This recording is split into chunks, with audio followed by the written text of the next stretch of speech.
in my country mainly use credit cards. We have cash and we take our wallet with us everywhere we go. So that was very interesting for me to experience not carry my wallet everywhere with me. I just have my phone. The first time that I used it, I was like, oh, so excited.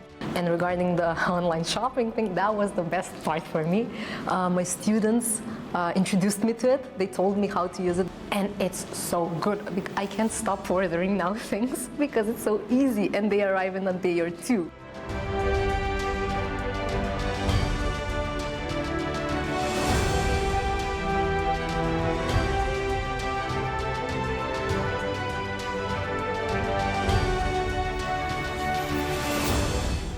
We went to see a lot of things and we experienced a lot of particularly Chinese culture. My parents really were just like, this is amazing. Every single thing that we just saw is like something that they never had seen before. I do believe that now is definitely way more easier. If you want to learn about the place, if you want to see whether it is as others tell you that it is, now you have the opportunity to come and see.